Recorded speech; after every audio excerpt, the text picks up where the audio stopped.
Bien, el título del mensaje en esta noche, en este día miércoles, es La senda de los rectos.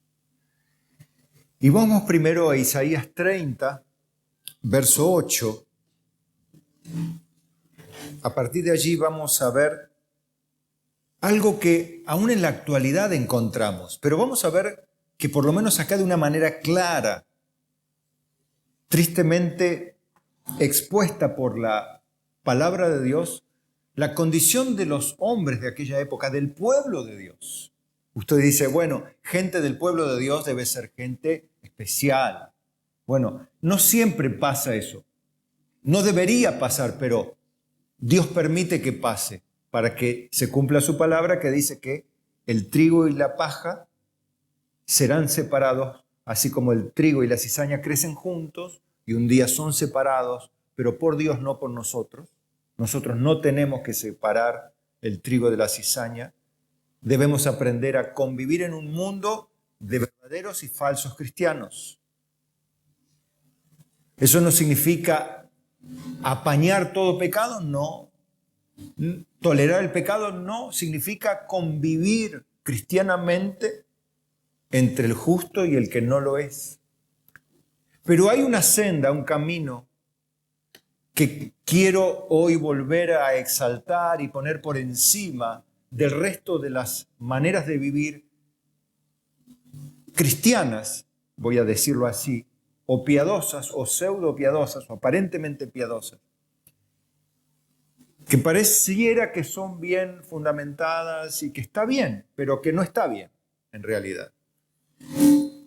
Y traerlo siempre a la Escritura para poder justamente nosotros, por lo menos los que oímos, hacer las cosas bien, vivir bien y caminar en esa senda de una manera particular. Fíjese la necia autoconfianza que vamos a encontrar aquí, que aún sigue destruyendo a miles dentro del pueblo de Dios hoy, ¿no? Vamos a Isaías 30, verso 8. Fíjese esto. Dios le habla al profeta Isaías una vez más y le dice, ve pues ahora y escribe esta visión en una tabla delante de ellos, del pueblo de Dios, ¿no? Y regístrala en un libro para que quede hasta el día postrero, eternamente y para siempre. Quiero remarcar esto, que remarqué ahí en el texto, que escriba en un rollo de libro, o sea, en la Biblia, no es más que eso, pero que entendamos algo, que quede registrada ahí, para que quede guardada hasta el último día y que en realidad quedará a disposición, pero será eterna y para siempre, casi redundante, ¿no? Porque si es eterna es para siempre, pero es una manera de reafirmar el hecho de que es algo que no pasa, no deja de ser. Porque este pueblo, fíjese la condición del pueblo, mire, Dios lo describe, dice, hijos mentirosos, este es rebelde, hijos mentirosos, hijos que no quisieron oír la ley de Jehová. Que dicen a los videntes. Los videntes, recuerden, no es el vidente de ahora esto, el vidente este que ve el futuro, que habla del futuro, que ve la bola de cristal o que echa las cartas. No es ese vidente. Acá el vidente, en este caso, en el Antiguo Testamento, son los profetas, que se les llama videntes. Es un sinónimo en estos casos. No veáis y a los profetas no nos profetizáis lo recto. Decidnos cosas halagüeñas, profetizad mentiras. Claro, esta no es una frase que se lleva adelante de manera verbal, literal, sino que es una conducta que se expresa en palabras. A ver, es lo que nosotros decimos, no me cuentes, o sea, tus hechos hablan más que tus palabras. Bueno, ¿cómo hablan los hechos? Y Dios relata en palabras los hechos y las actitudes de los miembros del pueblo de Dios de ese tiempo. ¿Y qué dicen esas actitudes? No veáis y a los profetas no profetizáis lo recto. Parece impropio, ¿no? Decidnos cosas halagüeñas, profetizad mentiras. Dejad el camino, apartaos de la senda, quitad de nuestra presencia al Santo Israel. Como diciendo, a ver, danos una profecía falsa.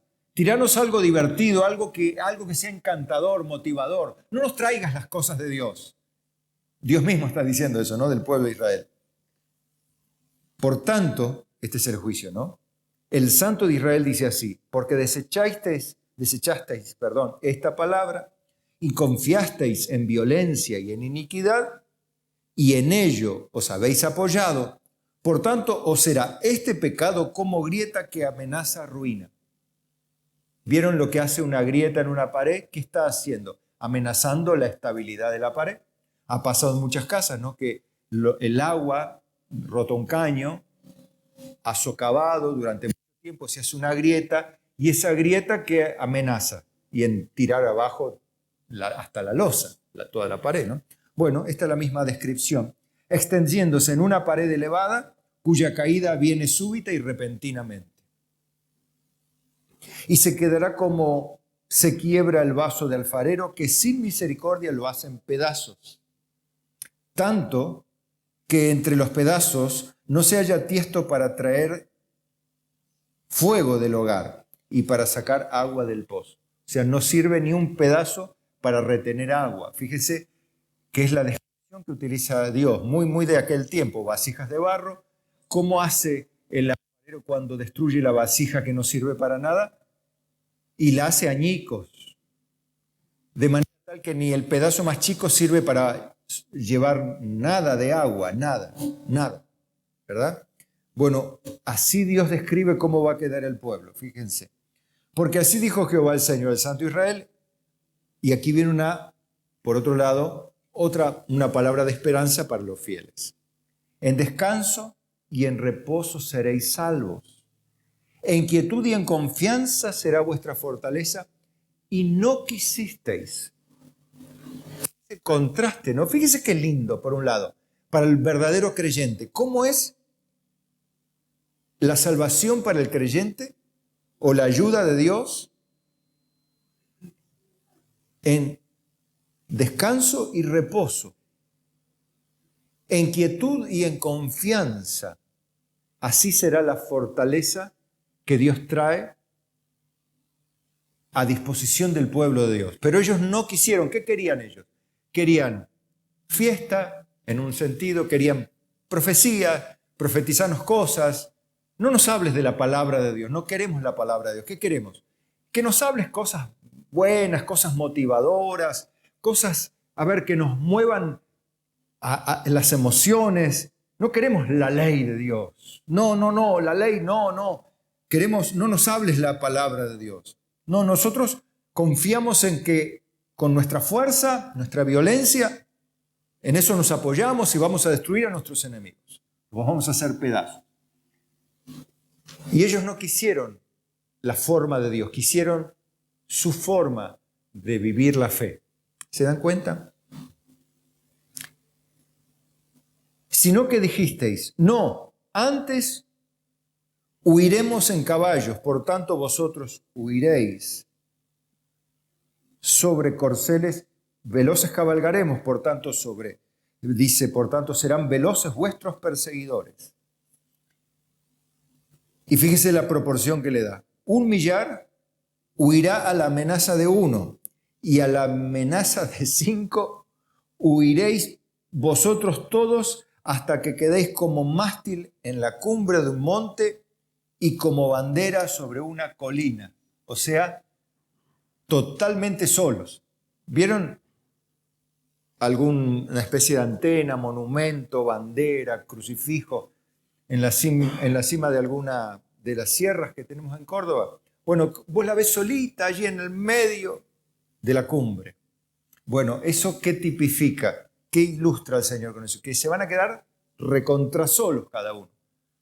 Y encima van a huir en esta proporción. 1 contra 1000, dice, 1 va a hacer huir a 1000 y 5 ya los desparrama a todos ustedes. O sea que no va a haber manera de resistir al enemigo que venga contra ustedes. Bueno, todo eso para que ustedes vean cómo, siendo el pueblo de Dios, el que tenía la ley de Dios, hombres de Dios, maestros puestos por Dios, profetas. Acá está hablando Isaías, uno de los profetas más refinados. Es más, si no el más refinado de todos los hombres, perdón, de todos los hombres de Dios de la historia, refinados por la poesía, la manera de escribir. Isaías se lo ve así como el más refinado de todos los profetas. Y aún así ellos, teniendo lo mejor, escogieron lo peor. Uno dice, ¿cómo puede ser? Bueno, para que usted vea que todo es posible cuando una persona se ensaña con apoyarse en sí misma, con confiar en sus propios recursos, con no querer los métodos de Dios. Los métodos de Dios son contrarios a los métodos del mundo. El método del mundo es el dinero, el poder humano, el poder político, la fama, la arrogancia, la publicidad, el impacto social, el impacto de las emociones, los métodos humanos, las formas. Y de hecho funcionan para crear ambientes religiosos, pero escuchen, definitivamente no sirven para regenerar seres humanos para el reino de Dios. Uno puede decir, pero pastor, yo sé que a través de esos métodos muchas personas vinieron a Cristo. No. Dios, a pesar de esos grandes métodos que funcionan para colectar mucha gente,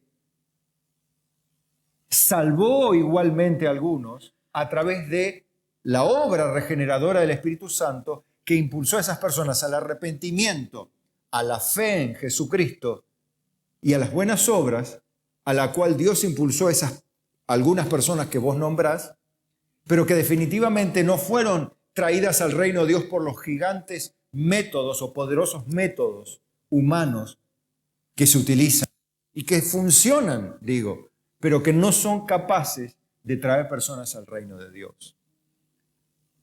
Pero claro, se lo decís a alguien que está afianzado en su método, en su forma, en su visión, y su confianza es tan grande que te va a decir, yo te traigo la palabra de Dios, no andaremos, no la queremos. Como estamos, estamos bien, Dios está con nosotros. Y es así de simple. Bueno, fíjense, si seguimos leyendo, en el verso 18, fíjense cómo aparecen también las promesas esperanzadoras, porque cuando hablamos del juicio de Dios, lo cual es importante hablar, no debemos dejar de reconocer la realidad que Dios es un Dios justo, que castiga necesariamente al pecador, no porque Él necesite castigar, Dios no necesita castigar, pero tiene que hacerlo. ¿Por qué? Porque si no, Dios no sería justo. Piénselo así. Si un juez no condena a un delincuente que tiene sus delitos probados, ¿sería justo que lo declare libre, sin culpa y cargo, cuando tiene culpa y pruebas que son contundentes para respaldar las acusaciones? ¿Usted cree que sería un buen juez alguien que deje libre a un delincuente? Tampoco Dios puede dejar de emitir la sentencia correspondiente a un pecador, valga la redundancia, que ha pecado. No puede dejar de hacerlo. Y cuanto más grave el pecado, más grave sería que no lo haga. Pero también que así como Dios es fuego consumidor, también Dios es un Dios esencialmente de amor y de promesas muy esperanzadoras y maravillosas para todo aquel que las quiera oír. Dice, por tanto, dice, Jehová esperará tener piedad de vosotros, y por tanto será exaltado teniendo de vosotros misericordia, porque Jehová es Dios justo. Bienaventurados todos los que confían en Él. Ciertamente el pueblo morará en Sión, en Jerusalén. Nunca más llorarás. El que tiene misericordia se apiadará de ti, y al oír la voz de tu clamor te responderá. Bien que os dará el Señor pan de congoja y agua de angustia, con todo, tus maestros nunca más te serán quitados, sino que tus ojos verán a tus maestros.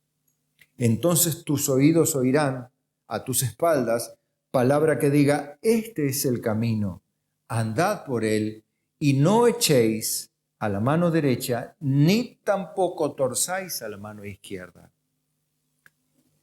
Fíjese la promesa de Dios, ¿no? Para el pueblo. Pero también siempre hay un remanente que Dios escoge, ¿no? Que Dios tendrá misericordia de esas personas y que si bien esas personas pasarán por necesidades o aflicciones o dolores o circunstancias complejas que se representan por un par de palabras. Aquí, ¿cuáles son? Pan de congoja y agua de angustia. Como diciendo, un pan que uno come con tristeza y agua que bebe con angustia. Porque comer y beber generalmente es algo lindo, pero comer mal, ¿nunca te pasó cuando estás mal, comes y encima lo que comes te cae peor? Te cae mal porque estás mal. Bueno, no hay, porque si hay algo que es lindo cuando uno tiene hambre es comer. Es un placer comer. Bueno, Dios lo hizo así. Lo lindo también es que Dios ha permitido, cosa que no le permitió a los animales, tener una cantidad en la lengua de papilas gustativas como ningún animal tiene para disfrutar los sabores de las bebidas y de los alimentos. Y también para separar lo venenoso, lo malo de lo bueno. Eso es don de Dios. Pero qué triste es cuando ni el placer que Dios, o la capacidad de tener placer, ni lo podemos tener por tan mal que estamos. Dios dice, hay veces en la vida que van a estar tan mal, pero aún aunque estés mal, sean momentos duros, no te va a faltar alguien que te esté enseñando cuál es la forma de caminar y de andar y de vivir. No te va a faltar, dice Dios. Tus maestros van a estar siempre ahí cerca de tu oído para decirte, este es el camino, no vayas para allá ni vayas para acá. Y fíjese que es bastante sabio, me parece que es insultante para Dios. Sabio sobremanera es el Señor. Porque Él sabe que nosotros los seres humanos, y usted se da cuenta, que cuando uno está en crisis, en angustia, en estrés, en shock, peor que en otras, no hay peor condición humana que estar en shock emocional. ¿Puede usted razonar y pensar, escoger o decidir bien? No se puede. No se pueden tomar decisiones, no se puede pensar con claridad cuando uno está mal, angustiado, deprimido o enojado o frustrado o pasando por crisis. Está luchando con pensamientos. Vos necesitas que alguien te diga, no, para, esto es así. Esto se maneja de esta manera. Vos no tenés que hacer así y vos te sentís contenido de esa manera. Ese es el trabajo que hace el Señor a través de la iglesia hoy.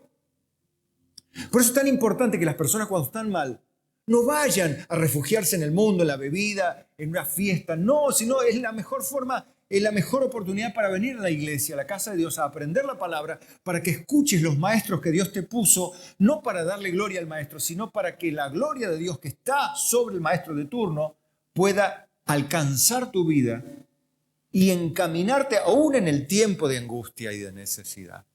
Hay personas que no lo ven eso, porque están pensando en sí mismas quizá, o en otros que dicen, no queremos ese método. Nosotros, yo estudio mis libros, yo tengo mis cosas, yo tengo mi teología, a mí nadie me va a mandar ni decir lo que tengo que hacer, yo sé lo que tengo que hacer. Y está viviendo una vida de perro, pero no importa, yo estoy bien así. Claro, es orgullo eso. Orgullo, ¿no? Yo tengo fe, Dios está conmigo, Dios me va a librar, yo no me aparté de Dios, yo sigo orando en mi casa. ¿Vieron esa frase famosa, ¿no? Se repite, no, yo no me aparto de Dios. O sea, hace 7 meses que no voy a la iglesia, no, pero yo no me aparté de Dios. Y no es verdad, porque si estuviera en comunión con Dios, estaría en comunión con el pueblo de Dios, porque es inseparable Dios y su pueblo. Así también no puede separarse un miembro del cuerpo y seguir con vida. No puede salir una rama de la vida y seguir con vida. No puede salir ningún órgano del cuerpo y seguir viviendo.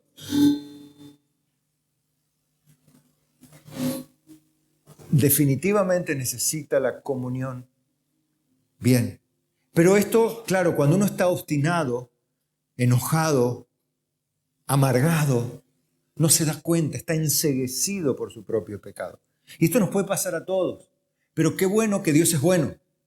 Porque cuando estamos así mal, y le ha pasado seguramente a usted, me pasó a mí, no tengo vergüenza de decirlo porque soy un pecador como usted. Redimido también y con una responsabilidad especial, claro, pero no dejo de ser un ser humano, un pecador que necesita salvación, que ha sido alcanzado por el Señor. Pero a veces estamos enojados y estamos a punto de tomar una decisión torpe y el Espíritu Santo, a través de un hermano, de una prédica en la radio, de una lectura que tenemos, un devocional, Dios nos habla y nos pone el freno. Y nos conforta, nos encamina, nos aplaca. De alguna forma Él hace que se cumpla esta palabra. Nunca más te serán quitados tus maestros. ¿Pero a quién se lo dice? A un pueblo que no está diciendo, no andaremos, no queremos. No. Señor, ayúdame, envíame un ángel, alguien que me enseñe, y Dios envía sus recursos. No nos apoyamos en nosotros mismos, ni nos ensoberbemos, nos enorgullecemos ensoberbecemos. Ahí está, no me salía la palabra. No nos estamos aferrando a nuestros conocimientos o a nuestra fe solamente, sino que nos estamos apoyando en el resto del cuerpo, porque así funciona la familia de Dios. Nos apoyamos en ellos y Dios es el que cumple su promesa. Entonces, dice, profanarás la cubierta de tus esculturas de plata y la vestidura de tus imágenes fundidas de oro, las apartarás como trapo asqueroso. Sal fuera, les dirás. Y claro, uno puede decir ahora, pero pastor, ahora ya no tenemos no usamos imágenes fundidas de oro, ni usamos imágenes para adorar, ni dioses paganos. Bien. Pero hay otras cosas que ocupan ese lugar, así que es lo mismo, ocupan el lugar de Dios. Y nosotros, ahora, ¿qué decimos? Cuando Dios nos habla, cuando Dios dice, no torzáis a la izquierda, ni tampoco a la mano derecha, nosotros decimos, no, ¿qué iba a hacer? Y decís lo mismo, sal fuera como trapo asqueroso, aquella actitud, pensamiento o decisión que ibas a tomar. Dice, no voy a tomar esa decisión. Porque no es la voluntad de mi Dios. Porque vos, tanto como yo, tanto como los que amamos a Dios, queremos hacer la voluntad del Señor, ¿o no? Claro. Entonces, es fácil comprender eso. Ahora, Él dice, y la luz de la luna será como la luz del sol. Vieron que la luz de la luna es intensa, sobre todo cuando hay luna llena, ¿no? Cuando está el cielo despejado. Pero tiene su luz. Porque una noche sin luna es muy oscura y en el campo no se ve nada. Pero cuando hay luz de luna se ve todo plateado y es lindo, se ve. Pero la luz de la luna será como la luz del sol. Y la luz del sol 7 veces mayor, como la luz de 7 días. El día que vendare Jehová la herida de su pueblo y curare la llaga que él causó. Acá hay algo que está escondido en esta frase. Es el mismo Dios que somete a los suyos a pan de congoja y agua de angustia y a heridas que Él provoca para Él a la postre tener misericordia. Heridas, a ver cómo las provoca. No es que Dios te viene a lastimar, sino que Dios permite que te lastimes para que entiendas y para que entendamos que somos seres torpes, necios por naturaleza, ignorantes de nacimiento y que necesitamos aprender, que necesitamos crecer, que necesitamos despojarnos de una naturaleza mala en esencia. Lo necesitamos, lo deseamos, pero eso no hay forma de verlo si no es a través del dolor, a través del fracaso, a través de los tropiezos que nosotros mismos tenemos con nuestros propios pecados. A veces va a pasar esto, porque yo lo vi en mi vida. Puedo decir, pero yo oré, yo le pedí a Dios y me equivoqué. Dios no me escuchó, sí te escuchó, no te respondió como vos querías, pero yo le pedí la guía del Espíritu Santo. Sí, Él te guiaría a toda verdad, a no todo lugar donde vos pensás que te iba a guiar. La diferencia, ¿se entiende? Entonces vos fuiste a un lugar donde querías ir y pensabas que Dios te iba a guiar hasta ese lugar que querías ir y vos llegaste a ese lugar que querías ir y al lugar equivocado. ¿Cómo Dios permitió? Yo oré, decís, como si fuese tu oración la garantía de que no te vas a equivocar. Y la Biblia no enseña eso. La Biblia dice que Dios te guiará a toda verdad, no a todo lugar donde querés, insisto en esto. Entonces te equivocaste, estás frustrado y enojado contra Dios. ¿Qué significa esto? Que Dios después te muestra que en tu frustración, en tu fracaso, Él viene a ayudarte y a darte una oportunidad mejor y más grande para ver su gloria en tu vida, no como vos la diseñaste, sino como Él la diseñó. Entonces ya no vas a querer confiar ni siquiera en tu oración, porque vos confiabas en que oraste. No, yo oré a Dios, sí, pero confiabas en que oraste, no en Dios, sino en que oraste. Pues yo oré, dijiste. Lo acabas de decir. Yo oré. Bueno, ahí está el problema. Vos oraste. Pero Dios me iba a guiar. Dios te iba a guiar a toda verdad, no al lugar donde vos querés. Insisto en esto porque tenemos que fracasar, a veces equivocarnos y a veces Dios permite hasta que pequemos para veamos cuán necios somos, cuán obstinados somos, cuán desarrollado tenemos este sentido de que le podemos torcer en alguna manera el brazo a Dios hasta que se haga mi voluntad como es en la tierra, así también en el cielo. Y al revés, que se haga tu voluntad como es en el cielo, así también en la tierra. Pero a veces Dios tiene que permitir eso. Con todo, ¿cuál es lo lindo? Que Él va a curar la herida que Él causó. Y va a hacer que lo que hoy alumbra como la luna sea suficiente para que veas como el mismísimo día. Y para que lo que veas en un día se vea a través de la luz de 7 días juntos. Sea más claro que el día mismo. Porque va a ser la luz de la gloria de Dios, no la luz del sol solamente. O la luz del farol. ¿Qué significa? Que vas a tener claridad al final de todo. Que vas a tener entendimiento de por qué Dios te guió hasta donde te guió. La vida no es tan matemática, hermanos. A veces la vida cristiana la hacemos tan matemática, tan calculada. Usamos tantos métodos humanos. Bueno, otros se agarran de sus diezmos, ¿no? Dicen, no, Dios me va a prosperar porque yo hice mi diezmo. Entonces otros dicen, no, Dios me va a bendecir porque yo oré. Otros dicen, no, Dios me va a responder porque yo ayuné. Y siempre está el yo en el medio. Los tres, el denominador común, ¿cuál es? El yo. Hice, yo di, yo ayuné, yo oré. ¿Somos o no somos así muchas veces? No nos damos cuenta. No nos damos cuenta. Pero por eso también Dios dice, cuando llegamos a ese periodo de frustración, de enojo, de desconcierto, Dios nos dice, aunque te dé pan de angustia, o pan de congoja y agua de angustia, nunca más tus maestros te serán quitados, sino que será una voz a tus oídos que te dice, este es el camino, andad por él, no torzáis ni a la izquierda ni a la derecha. Fíjese que este problema con Isaías, ya más cerca de la deportación del pueblo de Israel a Babilonia, en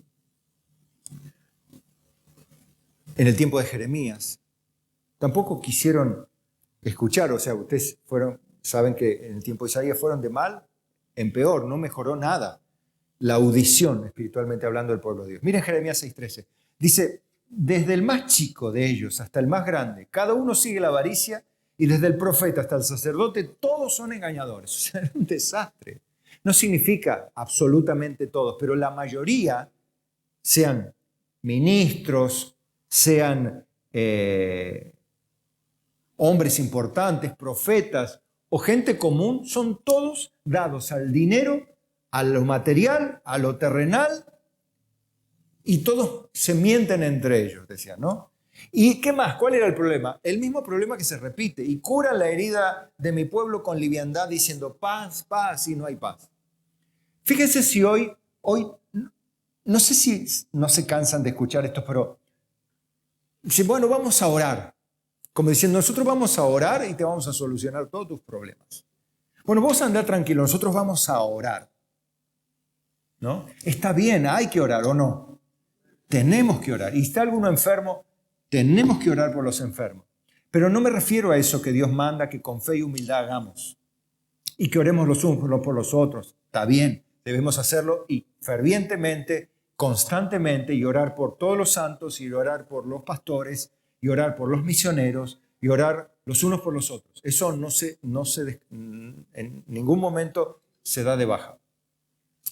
Estoy hablando de la autoconfianza que tenemos en el ejercicio de la piedad, en el método de la piedad, me refiero.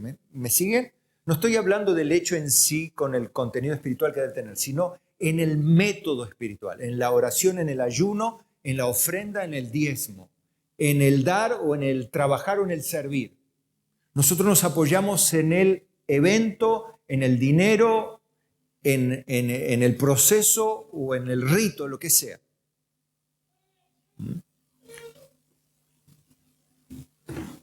Y a veces hacemos lo mismo. Creemos que con eso ya está. Decimos paz, paz. Y no hay paz, pues no se arregla con una palabrita mágica. En el nombre de Jesús, en el nombre de Jesús. Lo hemos visto también. En el nombre de Jesús yo declaro, yo cancelo, yo hago esto. Yo voy a hacer esto en el nombre de Jesús. En el nombre de Jesús voy. Y voy en el nombre de Jesús.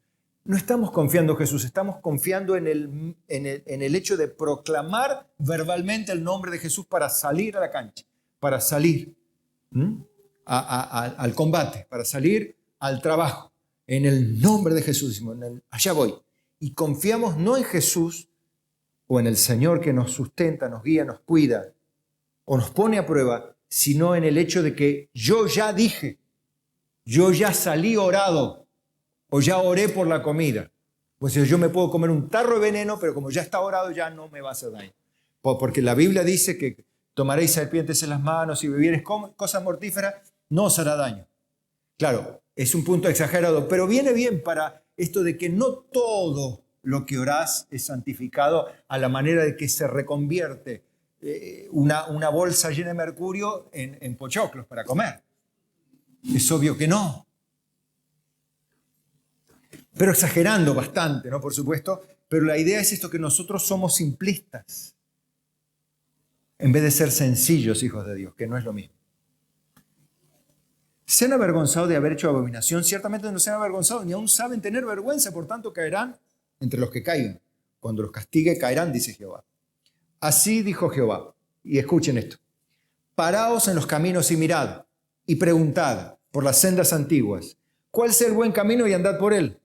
Y hallaréis descanso para vuestra alma. Mas dijeron, no andaremos.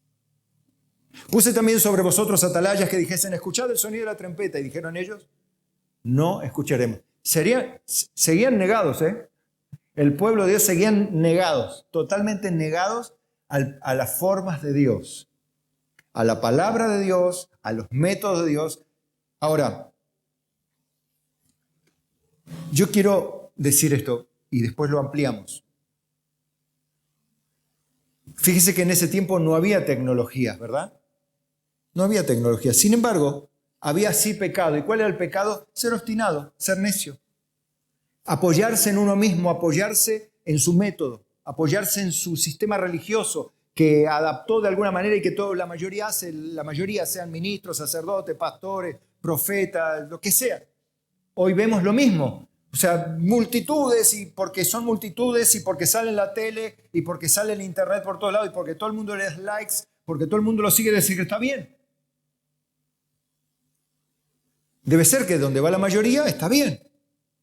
Y siempre el ser humano piensa así. Es más, es muy natural. Un restaurante está lleno y dice, bueno, debe ser que es bueno. Generalmente todo el mundo dice, sí, si hay dos restaurantes, uno vacío, tiene 2 mesas ocupadas, y el otro tiene todas las mesas ya, la gente haciendo cola, y dice, si está la mayoría de la gente, debe ser que tiene buena comida. Hemos comido cada porquería. Bueno, por seguir a la mayoría. Y la Biblia no dice que hay que seguir allá a la mayoría, hay que seguir a Cristo. Aunque la mayoría, como le pasaba a Jeremías, a Isaías, no tenía la razón. A veces pensamos que la mayoría tiene la razón y lo damos por hecho, inconscientemente, porque así somos un poco. Pero no debería ser así. Ya vuelvo al presente. Me voy otra vez al tiempo de los evangelios para hablar de este concepto más que importante. La senda de los rectos era el título. Yo vi acá una palabra, la senda antigua. En la antigüedad ya estaban hablando de la senda antigua. O sea que había algo más antiguo que ahora lo que es antiguo. Ahora nosotros decimos es antiguo, debe ser de la Edad Media, o podemos remitirnos al tiempo del Imperio Greco-Romano, o podemos remitirnos al tiempo de Moisés, o remitirnos al tiempo de Abraham, o al tiempo de Noé, o al tiempo de Adán. Siempre hay uno más antiguo, ¿verdad? Hasta Adán, por supuesto. Pero la palabra de Dios, ahí la habíamos leído, ¿no? Cuando le dijo a Isaías que escriba, que la registre, para que quede ahí escrita hasta el día postrero, eternamente y para siempre. Eso me habla que lo que dijo Dios es eterno y es para siempre. Y eso es lo que quiero hablar, la eternidad de la palabra de Dios. Fíjese, en una lección sonsa ahora en lo que queremos hablar, el concepto solo que quiero remarcar, es cuando Jesús le habla de la higuera. Allí en Lucas 21, 29 dice, también les dijo una parábola. Mirad la higuera y todos los árboles, cuando ya brotan viéndolo, sabéis por vosotros mismos que el verano ya está cerca. Así también vosotros, cuando veáis que suceden estas cosas, sabed que está cerca el reino de Dios. De cierto os digo que no pasará esta generación hasta que todo esto acontezca. Estaba hablando de lo que le iba a pasar a Israel después de su partida, ¿no? Y él dice, el cielo y la tierra pasarán, pero mis palabras no pasarán. Solo dejo ahí, porque paso ahora a la declaración profética de la eternidad de la palabra. En Isaías 40, vuelvo otra vez.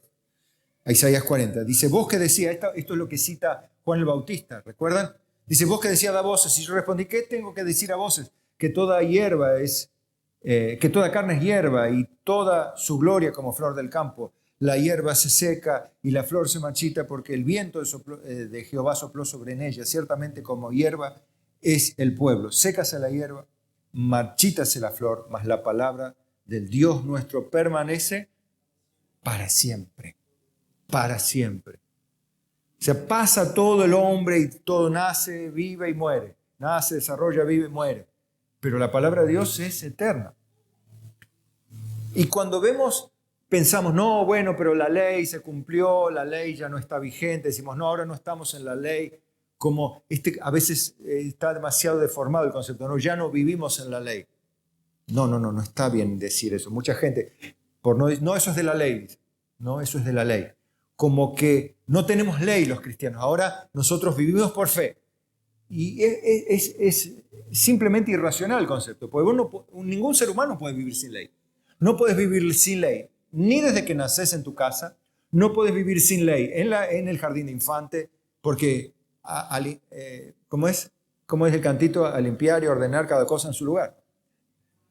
A guardar cada cosa en su lugar. Bueno, yo me acuerdo de eso. Me acuerdo cuando estaba en la primaria, todo tenía su horario, todo tenía sus normas. Estaba en la secundaria y ya en los talleres, pasamos por toda la secundaria, más los talleres, y teníamos cada uno nuestros horarios. Fue en la facultad y lo mismo, venimos a la iglesia lo mismo, andamos por la ciudad, saqué el carnet de conducir, tenemos leyes, vamos por la ruta, tenemos leyes, estamos en un país, tenemos leyes, estamos en la iglesia, no, estamos en Cristo. No hay normas, no, es mandamiento de hombre, no. Acá no me vengan con mandamiento de hombre, lo que Dios nos mandó, no hay normas, no hay leyes. O sea, fíjese cómo nosotros somos la que nos conviene, ¿no? Cuando no hay cartel, no, acá no hay cartel, entonces hacemos la mano que es mano, contramano, no importa, no hay cartel. Y como que tiene que estar el cartel para que sea mano en la mano que nosotros decimos. A veces nos pasa un poquito eso.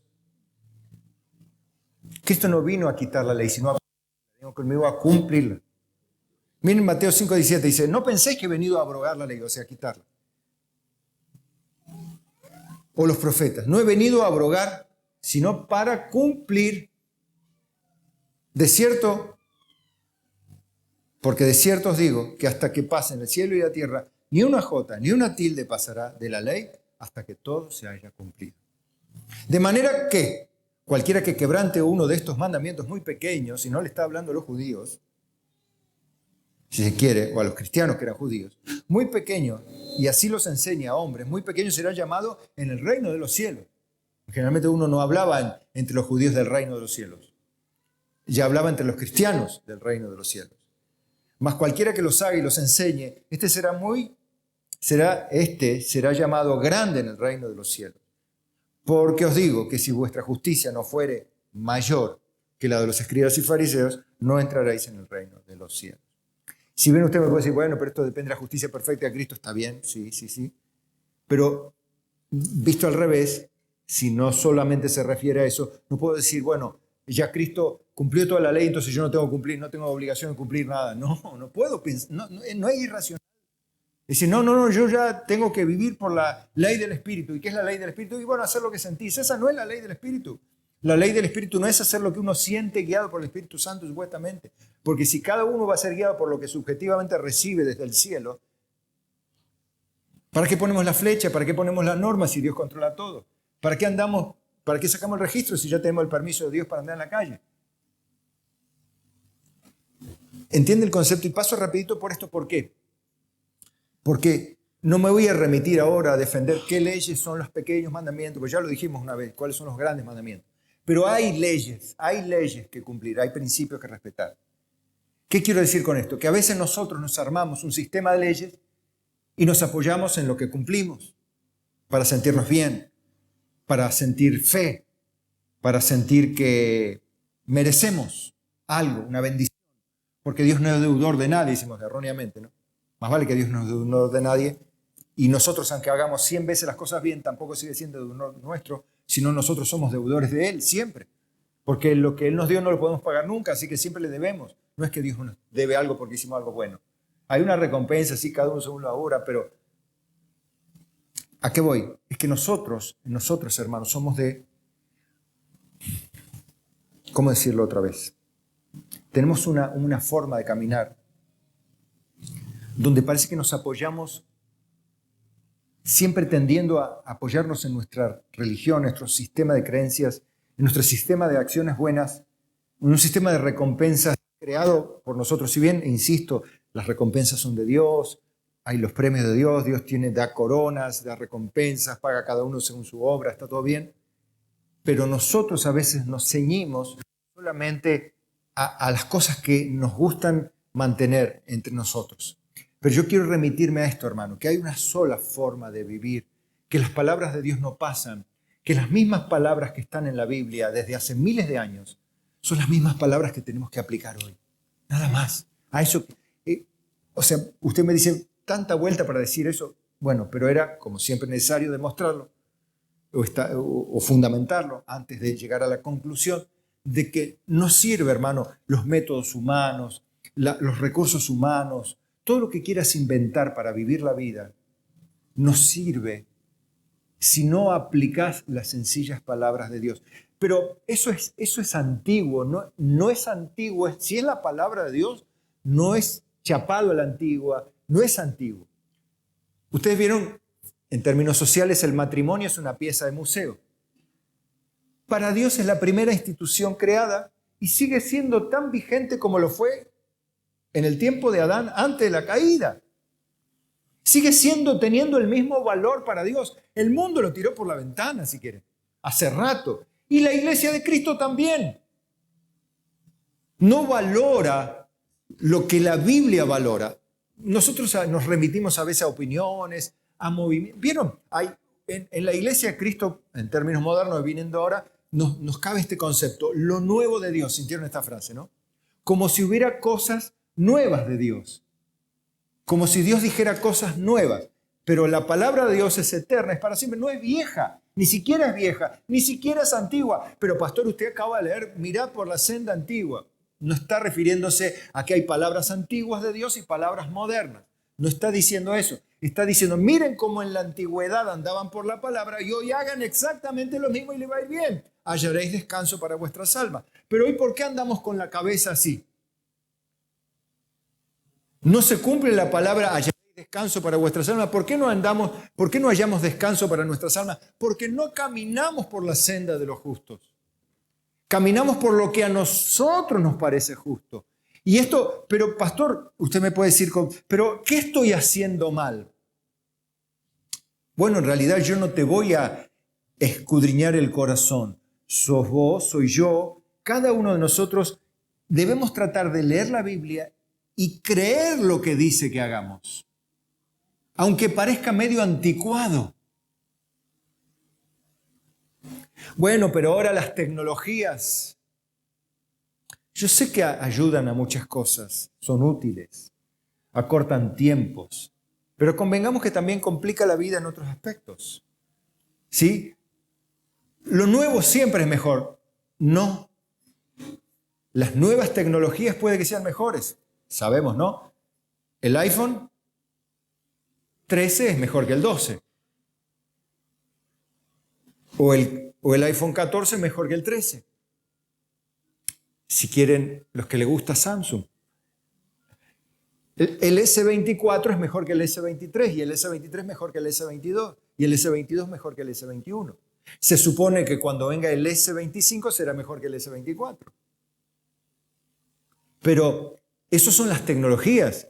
Pero no hay nuevas formas de hacer familia, nuevas formas de hacer matrimonio, nuevas formas de llevar adelante la iglesia. No hay. No hay nuevas formas de establecer el pueblo de Dios. No hay cosas nuevas de Dios. Hay cosas eternas de Dios que nos olvidamos nosotros para aplicar en la familia, en el hogar. Lo que pasa es que leemos tanto, hay tanta información, se han hecho tantas publicaciones, tantos libros, tantas cosas. Muchas de ellas, o no muchas de ellas, digamos, son buenas, pero no son la eterna palabra de Dios. Y a veces no digo que sean malas, pero a veces nos separan de lo sencillo, de lo eterno y precioso de Dios. Por eso dije que el camino de los rectos es complicado para aquel que está lejos, pero es sencillo. La vida cristiana no es difícil. Nosotros la vemos difícil porque estamos en la otra punta. Torcimos a la izquierda, torcimos a la derecha, pero nos cuesta porque quizás hasta nos criamos en un ambiente tecnológico, en un ambiente movilizado, en una religión proclamadora, en una religión que cree cosas. Nos criamos en una iglesia donde se movían cosas, experimentaban cosas. Y las modas en las iglesias, los que tenemos más años, vimos que han ido cambiando las modas, han ido cambiando los métodos. Pero lo que he visto a través de mis años de vida, pocos o muchos según el punto de vista, es que la palabra de Dios nunca ha cambiado. Los principios de Dios nunca han cambiado. El camino de los justos siempre fue el mismo y siempre da buenos resultados vivir caminando sobre la palabra de Dios, aunque circunstancialmente inclusive permita a Dios que te equivoques, pero para la postre mostrarte quién es el Señor de tu camino, que como dijo Jeremías en un momento, ahora entiendo que el hombre no es Señor de su camino. Ahora entiendo que no puede ningún hombre ser el dueño de su camino. Si vos sos el Señor de tu camino, te pasa lo que al pueblo de Israel. Si vos entendés, yo con mi vida hago lo que quiero, ahí ya estás mal, estás como el pueblo de Israel, obstinándote en tus propios consejos. Pero si le decís, Señor, yo quiero andar en tu ley, yo quiero andar en tus caminos. Mire el consejo para la iglesia final, Colosenses 2:6. Por tanto, de la manera que habéis recibido al Señor Jesucristo, andad en Él, arraigados y sobreedificados en Él, y confirmados en la fe, así como habéis sido enseñados, abundando en acción de gracia. Fíjese que siempre va remitiendo al pasado cercano, ¿no? ¿A quién le habla? Los colosenses, cuando se les otorgó la revelación del Evangelio así, nuevita, como estaba. Dice, y esta es la exhortación que quiero que tengan ustedes, hermanos. Mirad que nadie os engañe por medio de filosofías y huecas sutilezas, según las tradiciones de hombres, conforme a los rudimentos del mundo y no según Cristo. ¿Usted quiere vivir según Cristo o conforme a filosofías, maneras de pensar, maneras de ver, rudimentos del mundo? O sea, cosas como hablamos el domingo, ¿vieron? Esos son rudimentos del mundo, muchos de ellos.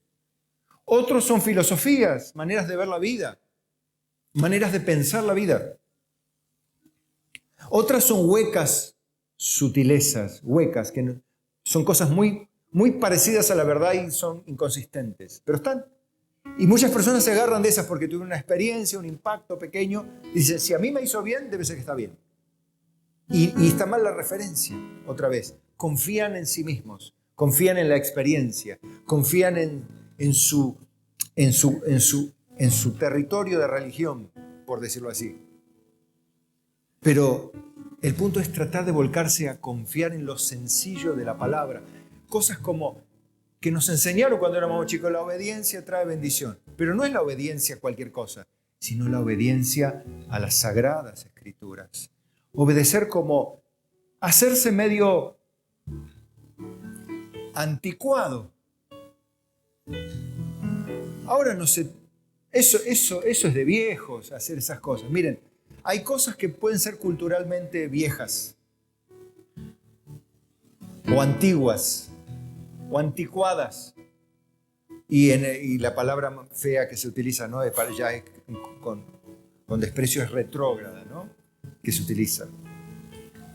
Pero la palabra de Dios nunca es vieja, nunca es anticuada, no es antigua, no es pasada de moda, no es chapada la antigua, no es mucho menos retrógrada, es eterna. La palabra de Dios siempre va a ser la misma, porque no tiene ni principio ni fin, porque miren, y lo va a comprender en una sola frase. Digo, ¿para qué predicó, pastor? La palabra de Dios es la expresión de la esencia de Dios. ¿Cambia la esencia de Dios? Entonces nunca cambia su palabra, porque la expresión de la esencia es la palabra. Entonces todo lo que Dios diga no es antiguo ni moderno, es eterno, aunque tengas un iPhone o aunque tengas 2 piedras para hacer fuego. En la época de Abraham, lo mismo.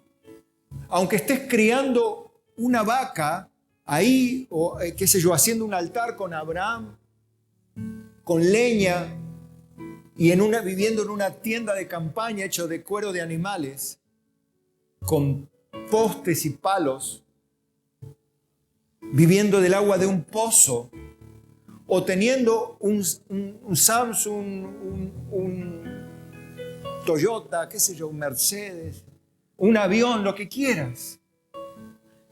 Pero la tecnología cambia. La manera de construir casas cambia. Antes vivían en tiendas, ahora vivimos en casas de losa. En un tiempo vivían en casas de piedra, de barro, de adobe, de madera. Hoy vivimos en casas de madera, piedra, materiales sintéticos.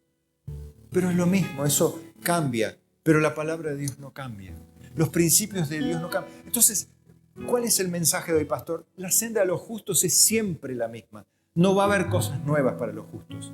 Va a haber modas en la iglesia, nuevas maneras de ver las cosas, nuevos métodos para sanidad interior, para sanidad exterior, para ministrar el área, para ministrar la familia, para ministrar los varones, para ministrar las mujeres, para ministrar los niños, para ministrar los adolescentes, para ministrar los jóvenes, para ministrar los adultos, para hijos de pastores, para pastores casados, para pastores solteros. Bueno, podría seguir la lista, ¿no es cierto? Y hay todo método para todo, pero yo le digo, eso todo puede cambiar, lo que no cambia es la palabra. ¿Y usted quiere ser un buen hermano?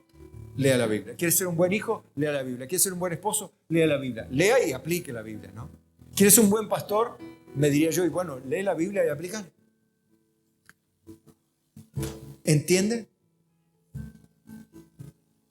Tales cosas tienen a la verdad, dice, cierta reputación de sabiduría, en culto voluntario, en humildad y en duro trato del cuerpo. Esto tenía que ver el problema que tenían los colosenses, ¿no? Ellos tenían prácticas también religiosas que parecían muy piadosas, como las fariseas, ¿no? Tenían tantas restricciones y tantas limitaciones y tan puntillosos eran con la ley que parecía, wow, mirá todas las cosas que están guardando. Y cuando hacen la cena, y cuando hacen un sacrificio, y se ponen a comer, a lavar y se lavan 7 veces, y pasan esto y pasan lo otro, y lo acomodan así, parece más un trastorno de obsesivo compulsivo que una ley, ¿no? Parece eso a veces. que acomodan todo y ponen todo así porque la ley de ellos. Pero es un trastorno nada más. No es la voluntad de Dios. La voluntad de Dios es que seáis hijos sencillos y humildes en medio de una generación perversa y pecadora. Eso es lo que quiere Dios. Y esa es la manera de vivir. No te compliques la vida, no busques agua en un pozo que no es el Espíritu Santo de Dios y su palabra. No hagas como hacían los del pueblo de Dios, cisternas rotas que no retienen agua. Me dejaron a mí, fuente de agua viva, dice el Señor. No dejes a la fuente, que es tu Señor, tu Biblia, su palabra todos los días. La podés memorizar, la repetís, la estudiás, pedís que te expliquen, la compartís con otros, la llevás a la práctica, se la enseñás a tus hijos. Mirá que el Señor dice así y el Señor dice así. No le digas que no a tu hijo, decirle el Señor dice así y así y así en su palabra. Ayúdale a tus hijos a comprender que la vida está en el consejo de Dios. Y una y otra vez se lo repetís porque así necesitamos aprender. Para que termines diciéndole a tu hijo, como un papá o una mamá que sabe, pero tú persiste en lo que has aprendido y te persuadiste. 2 Timoteo 3:14. Sabiendo de quién has aprendido y de que desde la niñez has sabido las Sagradas Escrituras, las cuales te pueden hacer sabio para la salvación que es por la fe que es en Cristo Jesús. Toda la Escritura es inspirada por Dios y útil para enseñar, para redarguir, para corregir, para instruir en justicia, a fin de que el hombre de Dios sea perfecto, enteramente preparado para toda buena obra. ¿Qué es lo difícil de esto? No hay métodos, no hay modas, no hay tecnologías, no hay hombres salvadores, no hay iglesias salvadoras, no hay métodos salvadores. Hay un solo Salvador, hay un solo Dios, hay una sola palabra. No te compliques nunca la vida. Corre a la fuente de agua viva, a la senda de los justos, a la senda antigua, a la que muchos ya no quieren oír, a la que muchos ya no quieren andar y que tampoco quieren enseñar.